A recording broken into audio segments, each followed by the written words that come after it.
सरकार की कहाँ चूक है? सरकार ने तो ये भारत के अंदर शांति, एक कहते हैं विपक्ष ज्यादा उछल रहा है, उसके लिए दो शब्द बोले। आप बताओ, भारत के अंदर ही भारत की बेटियां अगर पाकिस्तान में जाकर के शादियां करेंगी, बच्चे यहाँ पैदा करेंगी, कल को अगर भारत पाकिस्तान पे कोई हमला करता है तो वो अपने शोहर को बचाने के लिए उतरेंगी या भारत का पक्ष लेंगी? आप बताइए, वो अपने बच्चों के बाप को बचाने के लिए उतरेंगे या भारत का पक्ष लेंगी? आज जो कश्मीर के अंदर आतंकवादी हमला हुआ, जब मोदी सरकार ने राष्ट्रपति शासन लगाया हुआ था, उन्हें पता था कश्मीर की स्थिति अभी ठीक नहीं है, राष्ट्रपति शासन को बढ़ाया जा रहा था, तो कौन सा विपक्ष था जो सुप्रीम कोर्ट गया था इलेक्शन के लिए? किसने कहा था लोकतंत्र की हत्या हो गई? किसने कहा संविधान खतरे के अंदर है? किसने कहा ईडी सीबीआई सब बिक चुका है? किसने देश का माहौल खराब किया? और जब वहां पर इलेक्शन हुआ, सरकार चुन के आती है, उसके 2 महीने बाद ही ये कांड हो जाता है। वहां पर हिंदुओं को चुन चुन कर धर्म पूछ के मारा जाता है। ला इलाहा इल्लल्लाह मोहम्मद रसूलुल्लाह अगर आप बोल पाओगे तो आपका जीवन बख्शा जाएगा, नहीं तो आपके सिर के ऊपर गोली मार दी जाएगी। आप बताइए, ये देश इससे चलेगा? और जब भारत सरकार ऐसे लोगों के ऊपर कार्रवाई करती है तो बोला जाता है मुस्लिमों को प्रताड़ित किया जा रहा है। 2014 कहाँ कार्रवाई हो रहा है? 10 दिन हो गया, अब तक कोई कार्रवाई हुआ ही नहीं। इनसे पूछिए, इनकी दादी ने बांग्लादेश जो बांटा था, क्या 2 दिन में बांट दिया था?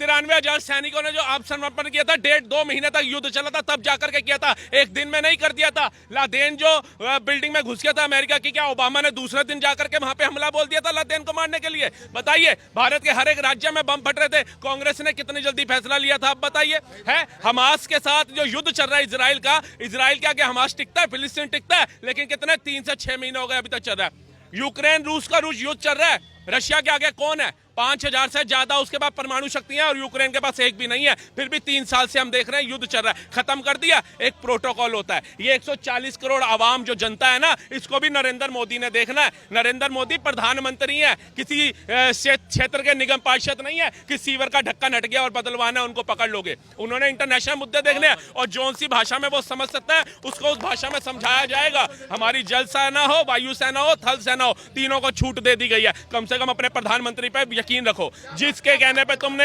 अग्निवीर योजना का बहिष्कार करना शुरू कर दिया था ना, आज जाकर के पूछना उन माँ बाप से, मुर्शिदाबाद के अंदर जो है वो सोच रहे होंगे कि हमारे घर में शायद अग्निवीर का जवान होता तो हमें पलायन ना करना पड़ता। वो 26 लोग जो मारे गए, उनमें अगर 2-4 भी अग्निवीर के जवान होते तो शायद 26 लोगों की शहादत नहीं होती। वो 26 में से 4-5 अग्निवीर के जवान उनको जवाब देना ज्यादा सक्षम समझते। किन्होंने विरोध किया? हर एक चीज का विरोध विपक्ष करता है भारत के अंदर। है नोटबंदी हुई, कह रहे उससे भारत का क्या फायदा हुआ? जो नकली करेंसी पाकिस्तान छाप रहा था, कंगाल हुआ नहीं हुआ? ये तो कहते हैं हमारे घर में बच्चा हो गया, उसको नवरत्न तेल लगाओ और दौड़ना शुरू करा दो। क्या बच्चा पैदा होता ही दौड़ने लग जाता है? योजना कोई भी आए, इनको उसी समय पहले उसका उपाय चाहिए कि इसका फायदा क्या होगा। एकदम तुम्हारे सामने सारे पत्ते खोल दे। अब सेना ने क्या वहां पर करना है, कार्रवाई करनी है पाकिस्तान के ऊपर, ये तुम्हें बताएं? तुम इतना कैपेबल हो, डिजर्व करते हो, तुम्हारे आगे ये बात खोली जाए? तुम तो भारत के ही गद्दार होकर के अमेरिका जाकर के बोलते हो हुज भारत माता। भारत माता कौन है? भारत में लोकतंत्र की हत्या हो रही है, भारत में चुनाव सही से नहीं होता, आप तो भारत की बेइज्जती करते हो बाहर जाकर के। आपसे करेंगे? आप नेता विपक्ष कहने लायक है, बैठने योग्य है? आप बताइए। आपकी गाड़ी सीधा उस सैयद शाह के घर जाती है, बाकियों के पास क्यों नहीं जाती? आप बताइए। इन्होंने सारे पूरे भारत में बता दिया 27 लोगों की जो निर्मम हत्या हुई, उसमें एक मुसलमान था, एक मुसलमान था, एक मुसलमान था, लेकिन वो 26 जो मरे उनमें से किसी का नाम पूछ के बताइए क्या नाम था? जिस बहन का हाथ की मेहंदी का रंग हल्का नहीं हुआ, उसका सिंदूर उतर गया, कभी पूछिए उसके घर वाले का क्या नाम था? उनके घर वालों से मिलने गए तो थे राहुल? कब गए? एंड में, जब पहले सैयद शाह से मिला है, कश्मीर का दौरा करा है, क्या पहले कश्मीर पास पड़ रहा था उनको या यूपी पास पड़ रहा था? आप बताइए। कि प्रधानमंत्री का बिहार का चुनाव जा रहा था, आप विदेश से आ गए कि पहलगांव में हमला हो गया तो हम विदेश की यात्रा छोड़ के आ गए और बिहार में रैली करने चले गए, पहलगांव क्यों नहीं गए? इनसे पूछना, इंदिरा गांधी जी जब संयुक्त राष्ट्र गई थी तो क्या सारी कैबिनेट को उठा करके ले गई थी? ले गई थी। तो प्रधानमंत्री ने जो बाकी देशों से बात करनी है, जो चाइना उसका मददगार बना हुआ है, हर एक प्रोटोकॉल देखा जाएगा ना, हर एक मैप बनाया जाएगा ना। इनकी सोच पता है क्या है? जैसे घर में मैगी बनाते हैं ना, लिखा होता है 2 मिनट में मैगी तैयार, ये सोच रहे हैं हमला भी 2 मिनट में कर दो। उसकी औकात कुछ है?